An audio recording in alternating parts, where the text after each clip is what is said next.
This episode has been brought to you by Manscaped. The new Lawnmower 5.0 Ultra is every man's cheat code to look good, feel good, and turn the page on confidence this year. Go to manscaped.com, use the code GOLTS20 for 20% off plus free shipping today. This week on the Heart of the Gulch YouTube show, we sit down with musician/songwriter Presley Tennant. In today's Walk the Line episode, Presley gives us an in-studio performance of her newest single, Love You with the Lights On. Let's check out the episode.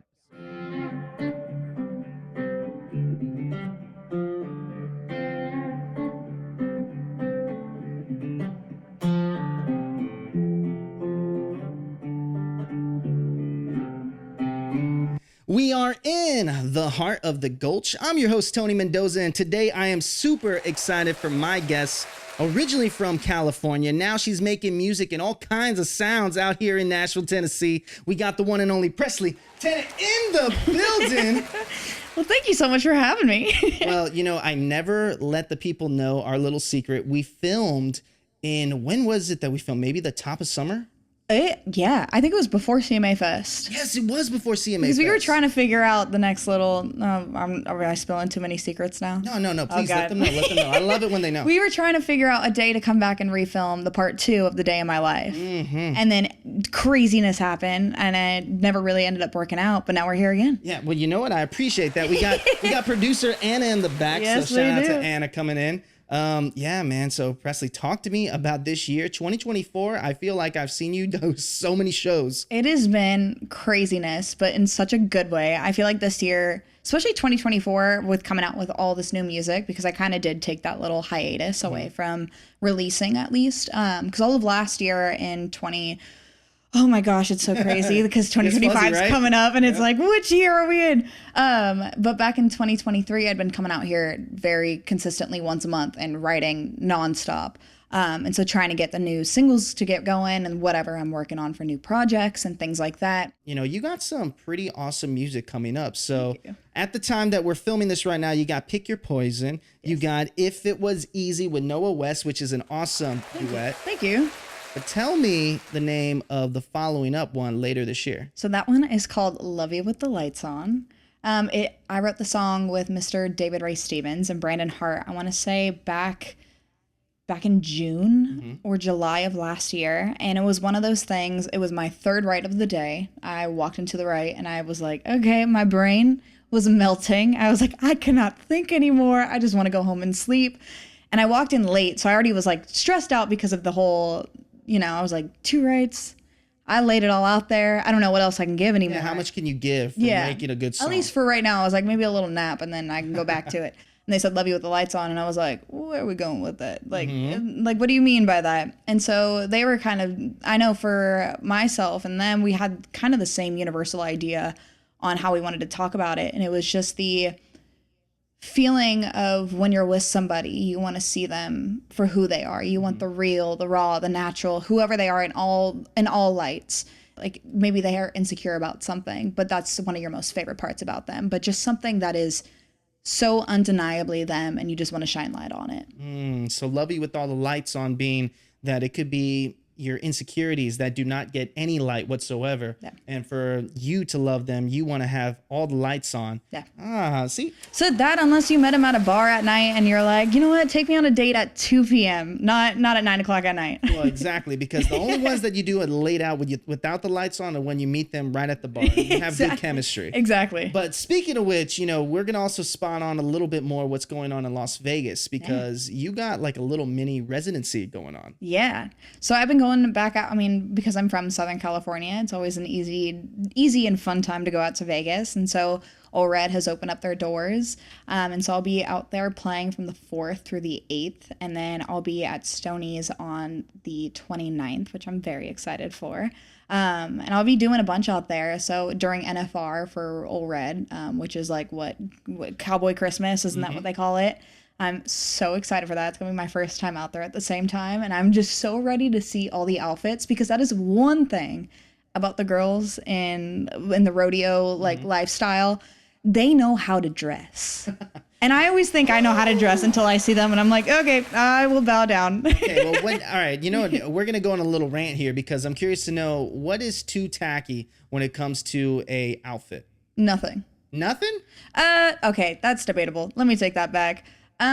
Too tacky. I would say Like too much. Like they did way too much for that outfit. no. I don't think that there's anything actually. I'm a fan of sequins, of diamonds, rhinestones, anything shiny. I'm like, yes. That's your California coming out. Oh, 100%. Okay, so then so when you come up with ideas, because obviously you know that they're going to have the outfits ready to go, you know, do you plan your outfits ahead of time before you even hit the stage and all these things? For the most part, yeah. Yeah. I try to. It's like when I'm back home, it's between my mom and I. I like to say my mom has so much of a better fashion sense than I do. And so she's always telling me, she's like, you should wear this on stage. And I was like, okay, I'll try it. But otherwise, I try to plan things out as much as I can so I can have a stress-free day. Well, speaking of, you know, California and you going to Las Vegas, let's talk about, you know, Horsetown, USA. Yeah. And let them know what Horsetown, USA is. So Horsetown, USA is also known as Norco. It is a small little horsetown community where I'm from. I'm born and raised from there. And so my family, they never got into horses, which I wish they were. But they moved there because of the property, because everyone has farms and ranches and horse stables in their backyards. We have we don't have sidewalks. We have horse trails instead of sidewalks. Yeah, one of the only cities in the United States where they still utilize horses to get around the city. Yeah. Like if you go out to the bars or like the grocery store or like the chiropractor down the street, they have horse stables right in front of it. So people ride there, go grab lunch, go get their back cracked, and then they're on their way. That's so wild. I couldn't even imagine, you know, coming on a trip from Kentucky. Yeah. Those are two different types of horses. And that's what I've learned. You got the horse racing horses that are very petite, but all muscular. Yeah. And then you have the horses that actually do stuff, which are the ones with the humongous legs and the big bodies. Yep. So did you learn how to ride a horse at a young age at least? I had gotten on a horse at a young age. And then I want to say it was probably 12 to 15 years that I hadn't been around. Like I'd always been around them, but I never like got on and rode one. Up until recently, I was down in Leaper's Fork. And ironic. And someone was like, go get on the horse. And I was like, am I allowed to? Like, am I going to get arrested for this? Well, you know, were you just like a little princess? Yeah. Back then? I felt like that. Well, talk to me about the LP. You're bringing that up. Yeah, I told you, this is the last time. I was like, you know more things about me than I know about myself. Well, let them know what that is. So the 5 LPs was a girl group that I was in from 10 years old to 13. We're the 5 little princesses. We're pink tutus, knee-high bedazzled Converse. And maybe that's where I love the sequins still from that. I had done these little talent shows near Norco, and I was introduced to the mayor, who was one of the judges, because she also sang. And so she introduced me to this girl group. And so I auditioned for the group. I had no idea what I was doing. I knew I liked to sing. I didn't know that's what I wanted to do at that point. And the rest of the girls were professional dancers. I mean, one of them's like a Dallas Cowboy cheerleader now. The other one is touring around the world teaching. And it's like, they are amazing. And I could do a somersault and like maybe some spirit fingers. And so were you the voice though? I was more of the voice out of like the group. But then I learned how to dance because I love being around people who were better than me. And because it always pushed me. I have like and maybe because I grew up in a very soccer oriented family. And so we always had that little competitive edge to us. And so when somebody does something or they say I can't do it, I'm like, yeah, don't tell me that. I'm going to go figure it out. But it was one of those things. And so I started dancing and what type of dancing for those to know? Hip hop. So imagine just a bunch of little princesses dancing. Like it's a very odd. Very 2003 vibes, right? Exactly. 100%. It was it was like the epitome of the 2000s. Everyone wanted to dance back in 2000s. But I would go into these classes with people who are dancing for like Rihanna, all these different artists that are going on world tours. And they're insane. Yeah. So dang good. And then you have this little like 10-year-old me who doesn't know how to do anything front and center. Because I was like, I'm little. I'm standing in the front. But I learned so much from that. It built a lot of character, I feel like, just from throwing myself in there. I never really turned anything down, especially from those ways from going up. And I don't know, the group really evolved me and showed me what the music industry was. And I fell in love with every little thing about it, whether it was the rehearsing, the writing, recording, the performing places, getting to meet all these people. And to the point where like Kelly Rowland from Destiny's Child got involved for a little bit, and then all of a sudden the group ended. And so it all kind of fizzled out. We all went our separate ways. Well, you guys were really young. Yeah. You know, 13 years old is super young. And to even have the minds, I would think that's just a friendship, really. That's not really a business partnership. Because now when you think about our age, right, where you get together with the group, it's almost a business partnership, not really a friendship. Yeah. Because a lot of people will get on songs with others, never meet them, do the song, bam, bam, thank you, ma'am, and get out the door. So it's pretty amazing. Now, let's bring it up a little bit. So, you know, singing, right? And just your voice. We were listening to your songs earlier today on the radio, well, at least on Spotify. And man, dude, you have such an amazing voice. It's very, very uniquely you. Thank you. So talk to me about, you know, how you started building your repertoire and having that amazing sound that you have. So I think for me growing up, I listened to so many different types of artists of all different genres. I mean, I have that pop background. But then I also, because of where I'm from, all we listen to out there is country music. And so I took a lot of inspiration from a lot of these soulful powerhouse women. And so I remember growing up, Carrie Underwood and Miranda Lambert were some of my favorites, and they still are. But with like the Demi Lovato, the Christina Aguilera, the Aretha Franklin, Etta James, anybody who was really, I felt like the way they sang, there was so much passion in it. And I always gravitated towards that. Or even if it was like some 70s rock, but like heart, like that's one of my biggest inspirations. To me, they're just cool. And I think that's what I love about these different artists, is that they're just them and it's so effortless to them. Chris Stapleton once I figured out who Chris Stapleton was at a young age, he became one of my favorites. And I was like, oh my gosh, he doesn't even have to be singing the word or like saying anything. But the way he says the word, oh, you're like, I feel that. Like it's one of those things. And I feel like I've kind of blended that all, but then was still wanting to have fun and being on stage. I feel like I've kind of crafted my own perfect mix of who I am as an artist. You know, we talk about having soul music and just having that voice that really speaks over the song, right? Especially the way you sing something has a different perspective in how you hear it, right? Now, I'm curious about this. From your opinion, do you think that in country music today, there is that much soul behind what is sung? I see things now differently. I feel like my eyes have been opened within the past couple months, because you can sing on top of a song and it sounds great. But then also there's something so cool about using your voice as one of the instruments on the song, where it's not necessarily like you're wailing on top of it, where it's all this fancy acrobatics and things like that. Like it's cool that you can do it, but just also sit back in the pocket. Whatever that song is, they are just so involved in what it is that it sounds like another instrument, like it sounds like another guitar part.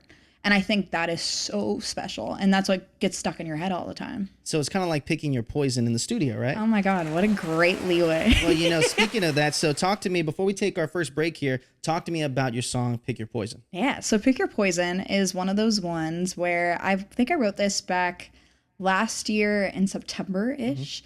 And it was one of those things we were trying to figure out what to write about. And when you find somebody, you think you know who they are. And it's whether, I don't know, some people use it as like a rebound. It's like, oh, like I just got out of a relationship. I'm going to use I'm going to entertain this for a little bit. And then they get their heart broken so much worse than from their actual relationship. It's that situationship type vibe. And I feel like everyone's kind of gone through that, at least in a little way. I mean, I think the song title says it all, right? Pick your poison. Do you want it to hurt early? Do you want it to hurt later? Exactly. And it's gonna hurt at some point. Exactly. So, yeah. Poison never feels good. Exactly.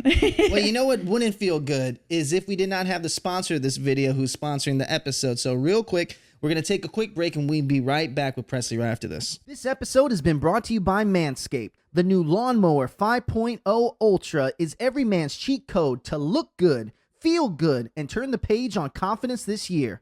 Go to manscaped.com, use the code GOLTS20 for 20% off plus free shipping today. So, Presley, last time we were here sitting, we didn't talk about CMA Fest because CMA Fest was kind of you were going through it. You just did, what was it, CRS? Yes. And then we kind of talked in between there, and then CMA Fest, and then you started touring all across the Southwest. Yeah. So talk to me about the differences between like doing a CMA, interview versus going through a whole touring schedule. I think CMA Fest, let me just start off by saying, is probably one of my favorite times of the year. I think it's because there's so many people, and that's, I will say, the difference between CMA Fest and going on like a tour or like a run, because everybody's in one location. Literally all of Nashville just shuts down. It's so fun. I remember the first time I ever came to CMA Fest, I was like, oh yeah, this is so cool. This is so much bigger than I thought it was. And everyone's like, this is nothing than what it used to be. And I was like, that's crazy. But just getting to meet so many different people and then getting to see everybody that I haven't seen in forever, whether it's artists or whether it's different interview people and things like that. It is so much fun. It's like one giant reunion. And then you go and play places, and then you do meet and greets, and then you have more interviews, and then you go watch your friends, and then it's just, I had the best time. But then you go on the road, and so I did a run out from Arizona to Utah to Nevada to Southern California, so across almost the entire Southwest. The only part I think we were missing was New Mexico, and I'm hoping to cross that one off the bucket list. One of the prettiest sunsets is in New Mexico. I need to go so bad. What was your favorite out of that run, right? What was your favorite state where you were surprised that the crowds were just so in it? Ooh, I think the coolest, okay, well, it wasn't, the hard thing is that it was 120 degrees out to 125, so we were melting. How does that work with makeup? It doesn't. That's your question. It just kind of melts off with everything else. But I think the coolest was Utah and especially driving in. I had never been, if I did go to Utah, I don't remember it when I was a lot younger. It's a big layover city. It's a big layover city. It is. It's a beautiful airport. But people do not realize how pretty Utah is. And shout out to y'all if you guys are watching from Utah, because that area is amazing. So keep going on that Utah. But it was beautiful. When I was driving in, it was right about sunset, and all you see are like these cliffs and these gorges. And it is the most breathtaking thing. I remember everything that was just shining. It was so pretty. I was like, I feel at peace. Like everything is calm. Everything is great. Like the birds are chirping. All you see are these red rocks everywhere. It was the most breathtaking view I've ever seen. Does that inspire your writing? Yes. I think that is one of the, I don't know, it's being outside and like seeing everything. Like one of my favorite things to do is to write outside. Really? I love it. Unless it's too muggy out, and then I'm good, and then my hair grows. I met people that love going. I had one person in the chair talk about how much they love going by a lake or a river and riding right next to the river. It's like this serene feeling of like being outside, and you're finally like at peace with everything, and it's just like you can sit and live in the moment. You don't have to worry about anything else. It's like, okay, I'm here. Let me just put all my focus into this. And then you look over to your right, and then it's like you have a lake, or look over to your left and there's these mountains. And it's just so, I don't know, I feel so calm. Like, and that's like one of my favorite things to do whenever I have the moment. I go up to the mountains, or I go out to the desert, anywhere, or even like the beach, just to kind of get out. What about Nashville? Because Nashville doesn't have very many of those things. You guys have the lakes. Well, we also have the songwriters. Yes, you do. So let's talk a little bit about the songwriters that you've been working with. Yeah, I mean, so I've had a really great time working with all these people. I mean, with David Ray Stevens and Brandon Hart, we just did Love You with the Lights On. And then with Michael Delaney, we've written a bunch together. I just worked with him this past week. And then we have on Pick Your Poison, that was Noah West and Garrett Jacobs. And so it's just kind of all these different things. And then even going forward, I have a bunch of writes this next coming up weeks, which I'm very excited for, and hoping to get some really good stuff out of that. So 2025 is off to a good start. So, speaking of 2025 and just writing all this content and work, right? What's it like to sit back and hold songs? Because for the folks that are watching this that are not musicians, maybe you're just listening to us on your day at work. Shout out to you guys. You guys got to make the real money, because it's hard making money doing creative things. Yeah. Now, what's it like to really write, put your effort and time into writing these songs with these people? And, does it ever get, daunting, or do you ever get tired? What are your things? Do you ever get writer's block? Yeah, I mean, for me, yes and no. It kind of just depends on what it is. But I remember when I first started coming out here and working with these people, I remember one of the first writes that who I worked with was Mary Sue England and Victoria Banks. And we had written probably 5 or 6 songs over the first couple trips that I had been out here. And they opened my eyes up to a whole new way, which is Nashville, because I think I was 18 at the time.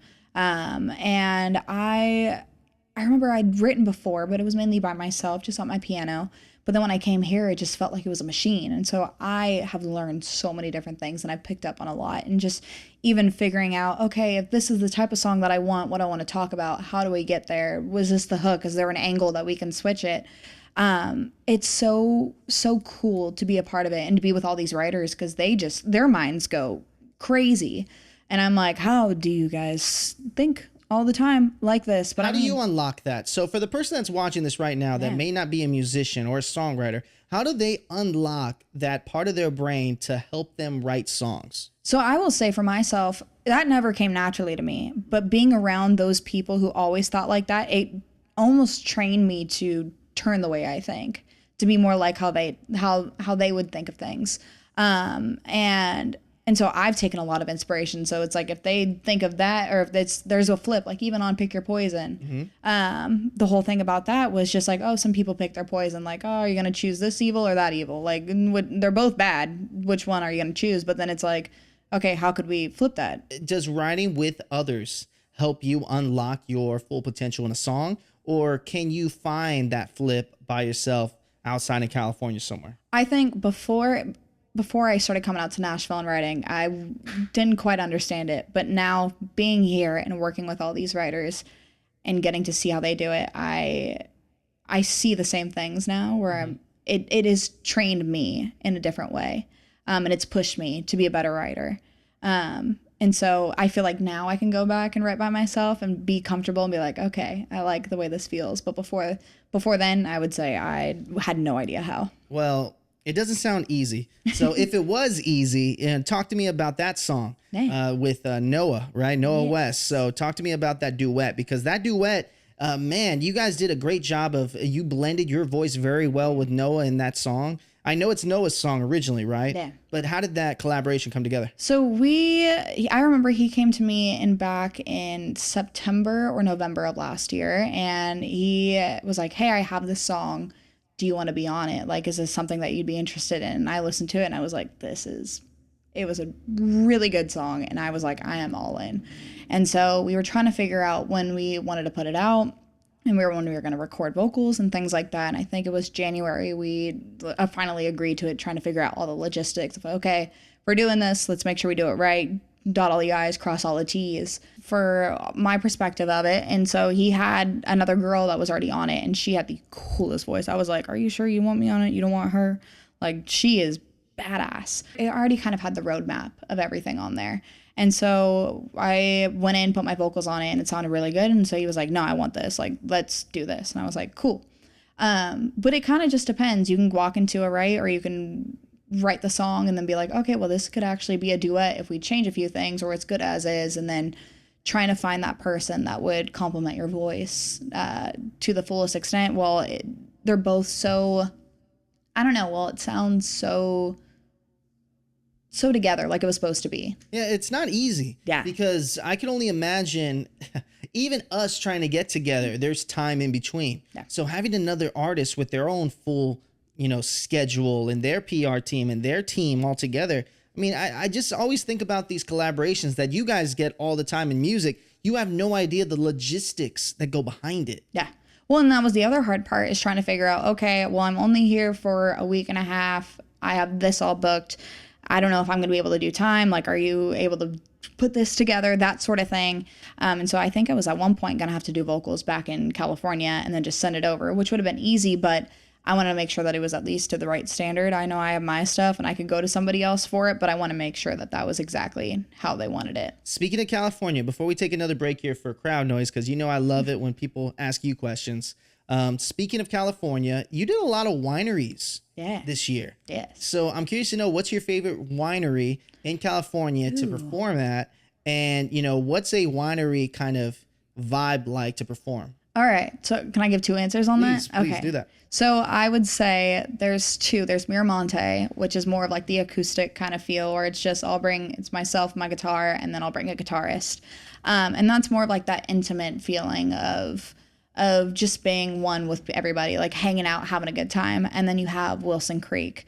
And they are, I mean, the sound people are Don Harbor Productions. He might be my favorite sound people.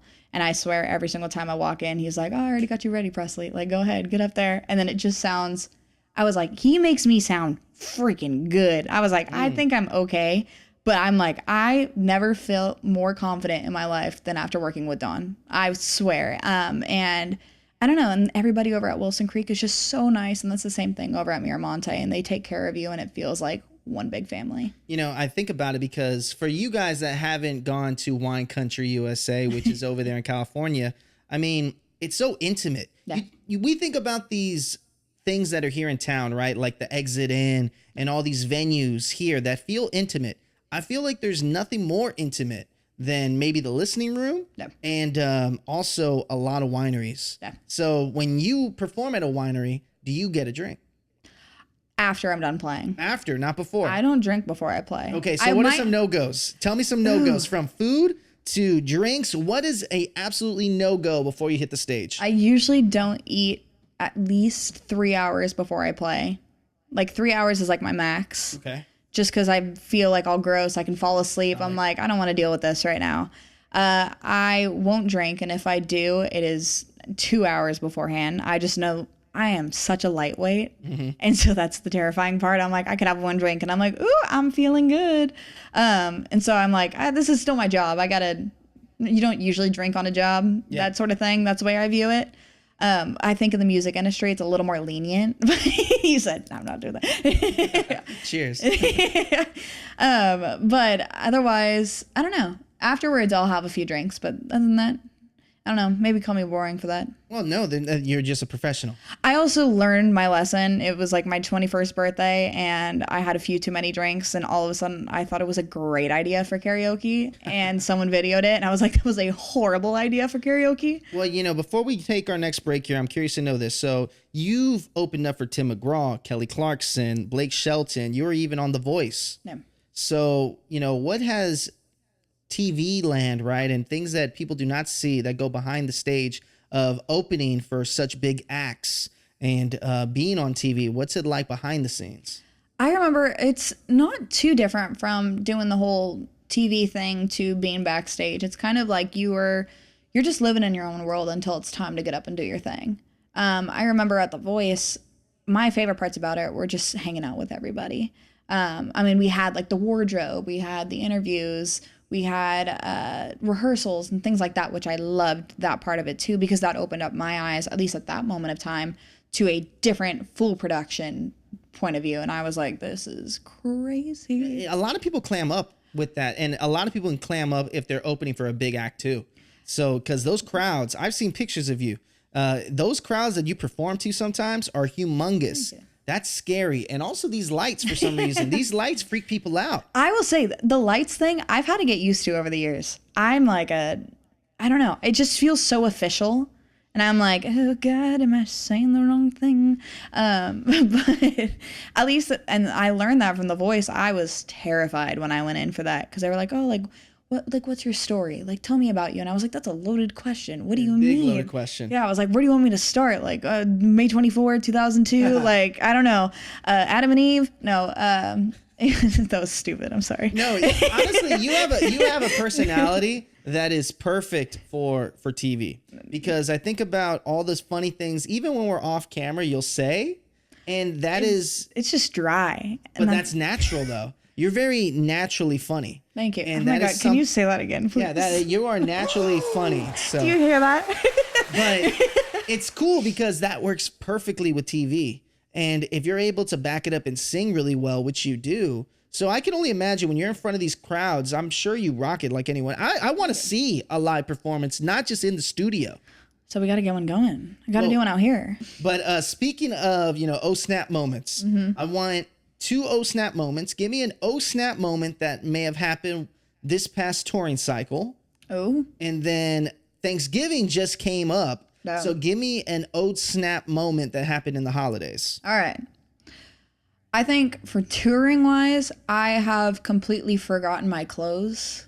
What? Like 6 hours into my drive, I realized I did not bring anything. So what were you? So you were just wearing I had like my travel normal clothes? stuff. I had my normal stuff, like my shorts and Yeah, to like, drive long yeah. distances. Yeah. Yeah, and then like for the day offs, and then all my show clothes, I left those hanging up, and then I think they were still in my closet. So what do you do in that situation? That's a funny. That's actually pretty funny. I actually was freaking out. I was like, everyone's gonna kill me. Like that's what my whole process was like. Oh my God, my parents, they're gonna be so disappointed. No, it was. I think they hadn't left yet, or they had been only about an hour out, and so my sister went and met them and dropped off all my stuff, or my brother did. Oh my gosh. Well, shout out to having siblings. Thank goodness, because that's one of those things when you plan your outfits and you look forward to it, and then all of a sudden I didn't have like any boots with me. I didn't have anything. All I had was some raggedy old Vans that I've had since freshman year of high school. Is there anything that's happened in your life during a family togetherness that may have been oh snap? It was Christmas. I think it was Christmas Eve. And we usually have everyone over for the holidays on Christmas Eve. All the family and friends come together. And we had made this prime rib that everyone had been talking about for so long. We were so excited. It had taken forever in the oven. And as soon as we pull it out when it's ready, my brother dropped it on the floor. And then instead of just, we didn't throw it away. It didn't go to waste. We just put it back in the oven, burnt off the little parts that needed a little, what is the right word? Love. Yeah, exactly. They just had a little extra seasoning, but we burned all that off. Did you tell everyone after or before they ate it? They saw it all happen, but they so still everyone ate it. saw it. Yeah. Oh, well, that's not a big deal then. It's a big deal. There's a lot of people, a lot of shoes on the floor. Yeah, that's at least what I was worried about. Do you like the holidays? I love the holidays. What would you say honestly is your favorite holiday? I think it's in between Halloween and Christmas. So Halloween was my dad's holiday growing up. So he would decorate the house like a haunted house. Like if you go to Knott's Scary Farm or Universal Studios or Horror Nights, that sort of thing. And we walk into one of those mazes. That's what our house was. Where does he put all that stuff? In the shed. Ah, okay, cool. So the shed is like kind of the area for the holiday stuff? Yeah. And so even my room, we have a projector that we put in my room, and we open up my windows and we put a screen down and put a projector on the thing. And where I live, I'm kind of up on a hill, but you can see the house a couple cul-de-sacs over. And so they ended up having to come over and being like, hey, can you take it down at night? Like our kids are terrified. What about? As you see like zombies like crawling on the door. That was like the thing though. Like we were the house that was known to decorate all out. What about Christmas? Christmas was my mom's holiday. And so I love Christmas because all my family comes together and everyone is in one place, whether we all live in different things. Like my brother used to live out here in Nashville before he moved back home, but we have all my aunts, my uncles, my grandmas, my grandpas, they all came together. We all got to hang out with each other. So, speaking of which, you got the holidays coming up, and it's crazy to say that because I cannot believe that I've been talking to you in the spring and now it's damn near almost Christmas time. So it's crazy to see how fast time goes. Yeah. But speaking of how fast time goes, we got to talk about these shows real quick. Hey. And crowd noise. You ready to do crowd noise? Let's do it. All right, let's do it.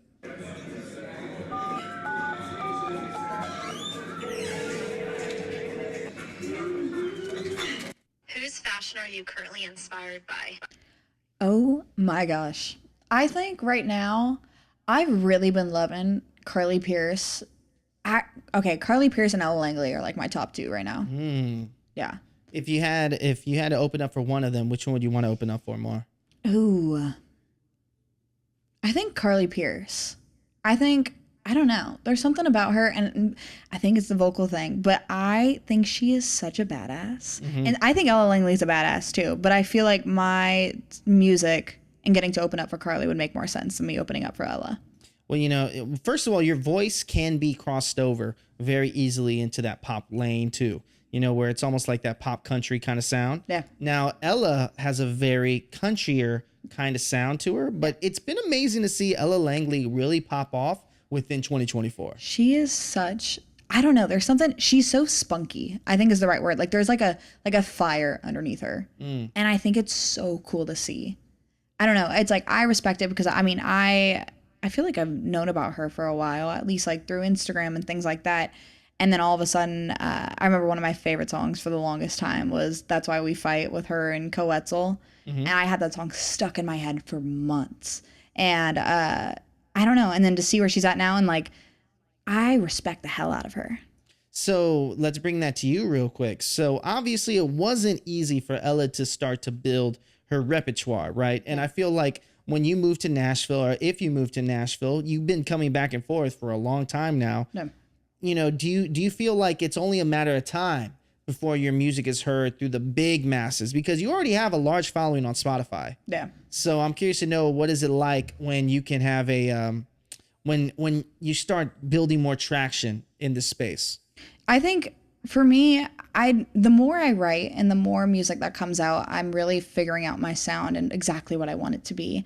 And so for this music going forward in 2025, you definitely are going to be able to hear a little bit more of a shift, even from what there was already. And I know I talked about this last time we were here, of figuring out like, oh, I felt like I had finally figured out my sound, but it's like now I'm to the point where I'm like, okay, this is who I am. This is what I want to say in my music. And it's happening. And so I feel like the one thing about music is living authentically, and that always speaks to a lot of people. And so I feel like I'm really diving into that. And so I'm hoping that people get to hear it from there. It's so interesting because musicians, you have to live life to make music. Yeah. But at the same time, your life is not as normal as a person's daily life. So it's always so interesting to me that musicians can make songs that speak so much to a normal person when musicians are anything but a normal person. Does that make sense? Yeah, I mean, it's a different type of normal, I feel like. Because everybody, like, I come out here, I feel like I live normal. I go back home and I'll play shows, but it's like I still have time on my hands, or some moments where I'm hanging out with my friends or I'm doing this, and it's completely outside of music. But then it's like I come here and everyone's doing the same exact thing, but live, sleep, breathe it every single day for their job, what they do from 11 a.m. to whatever o'clock at night, whatever you want to call it. But this is your full-time thing, though. It is, but it's a different type of normal. And I think that's the difference, because I even have, growing up in like the dance world, I always thought that was crazy, because I was like, you get to dance? Like that was like your thing that you get to do? And then when I did the whole voice, I remember I walked in and I was like, they're like, oh yeah, I'm a full-time musician. I was like, you get to do that? Like as a job? Like that is so cool. And I love that. And so it's just a different type of normal. I mean, I grew up like where my dad, he does real estate. And so, I don't know, I always saw him working nonstop. My mom always took care of us. She likes to call herself a domestic engineer, which I think is funny. And then, I don't know, it's just different types of normals. Well, let's see what this next question is real quick. All right. If you had a chance to host your own show, what would be the topics and who would be your first guest? Oh my gosh. Does it have to be talk show? It's your world. I'm just living in it. I feel like picture. I feel like it would just be like a reality show, and it would just, you said I'm allowed to cuss, and I feel like it'd just be called like the shit show. Really? Yeah. So what would it be like? So who would you have on the shit show? Oh, anyone and everyone that can relate. No, I'm just kidding. I'm like, that's the easy answer. The Real World, which that is dating me. I was like, I don't know that one. Yeah. Sorry. It's dating me. I'm sorry. What is it? Shore. Jersey Shore? Jersey Shore. Or the last thing I would think is what's hot today is Love Island. Oh, okay. Those are so good though. I mean, those are kind of those type of shows. Maybe not. Maybe it's not that type of reality show, but it's just like not a Keeping Up with the Kardashians, but like actually, you know who's really cool that I respect, which I feel like I saw him live one time over at the Grammy Museum. Mm-hmm. And I remember I thought it was the funniest thing ever, but someone sneezed and he was like, that's an E flat. And it was Charlie Puth. And so I feel like his brain just goes nonstop and there's no rhyme or reason, but he just does it. Mm-hmm. So I would say him, at least in like the pop world. Country world, I think I would go, I don't know, there's so many good ones. There's so many good people to pick so from. Many good ones. You know, speaking of that and talking about just the country world, right? Because we're talking 2025. This is, I cannot believe this is going to be out by the end of this year. And you're going to come out with more stuff in 2025. How much stuff do you have ready in your hard drive right now to be released in 2025? We have a few, like I'm cutting one in 2 days. So I'm getting ready for the first single to come out. And then I think in December, we're getting ready to launch up for even more. It's there's absolutely insane. There's a lot of stuff that we're going through right now and just diving in and making sure that everything is exactly the way it should be before we start doing it. Well, speaking of which, I'm going to ask you my last 2 questions on the show. And my first question, these guys know I ask it all the time, and that is imposter syndrome and having those moments of doubt. Yeah. So what are some mechanisms that you can tell other people that may have those same imposter syndromes? It could be at their work. It could be them maybe wanting to be a musician but do not take that next step. Yeah. What are some mechanisms that imposter syndrome does not get to you? It's hard because imposter syndrome is such a human feeling where it's like you feel like you want to be doing something, but maybe you don't know how. But I would say the best thing to do is just ask people who've already done it. And just take any inspiration from them. That is one thing that I've learned is I usually will try everything once, whether it's like a sound or something like that. I mean, don't change your morals, but you know, 100%. don't change that. But whether it's like a sound or something, it's like you may feel stuck, and it's one of those things, and that you just need to step outside your comfort zone a little bit because it's so easy to get comfortable, but then also get comfortable with being uncomfortable. But again, don't change who you are. I think that's a big thing. As long as it's still within you. That's one thing that I love about music is that I feel like on my normal life, like what I do back home, it's I'm pretty boring. I go to bed at like 8:00. So do I. It's great. It's a fun. Wake I up think and everyone's I'm like starting feel to rejuvenated. COVID changed that. COVID changed when people go to bed. Yes. I mean, I was always sleeping. That's a problem during COVID, especially. So, you know, speaking about 2025 and having all this music coming up, you know, what's been looking reflective now of 2024? What would you say has been your top 3 moments of 2024? I think the top 3 moments, number 1 has been releasing music again. That feeling is unequivocal. Wow, that's not the right word. That's not even a word. No. It's just unlike anything else. Yeah, exactly. There we go. I'm just making up words now. So releasing music and then getting to meet so many people. And then growing a lot. I feel like this year has been a lot about growth. And finding like my way as who I am as I grow up. I mean, I'm 22. I felt like I knew a lot, but I feel like I know I still have ways to go. But I feel like just in general, whether it's about like life at home or within music, whether it is, I just feel like I am in such this season of like learning and taking it all in. So then my last question is 2025. What are the top 3 things that you want to happen in 2025? Ooh, going on tour again. Okay. I love playing. That's one of my favorite things. Releasing so much music. And then, I don't know, just getting to move out here. I would say that. Is that a possibility? I hope so. Oh, man. I mean, that's a long flight. Speaking it into existence. How about that? That's a long flight. No. Because that's about, 4 hours on a flight? Yeah. It's not too bad if you book it early enough, you sleep through it. Well, I'm afraid of flying, so I hate flying, but I have to do it for work. Yep. But, man, the fact that you are looking into coming to Nashville, which I'm super excited if you do, and if you make that move. But regardless, you're still here all the time. Well, and that's the thing. It's like I feel like I'm already been out here for so long, but I'm like, this could be home base, and I'll go back and forth. Well, there you go. So, speaking of which, we have a section on the show called Walk the Line. Yep. And this is where I'm super excited because this time she has to do the Walk the Line in the studio. So I'm excited to know what song you're going to play. Don't tell me yet. We'll let them see it. But the way we set it off right here is you look straight into that camera, you say your name, and you say, "This is how I walk the line." And then we'll move it on to that. You ready to go? Good. Yeah. All right. After the applause. Hey, I'm Presley Tennant, and this is how I walk the line.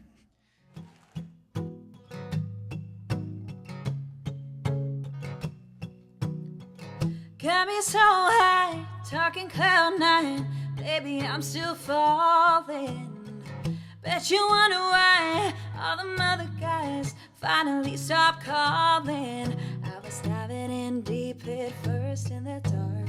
Couldn't give anyone else my heart. You're the only one I want. Let me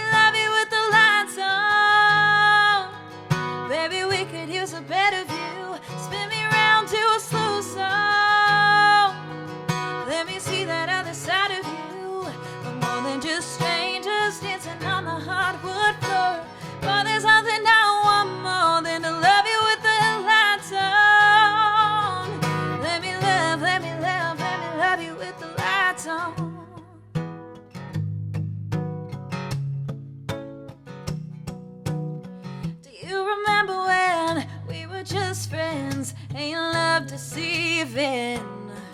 You were heaven sent, so different. Got me believing that you and me round where we are were meant to be like shining stars.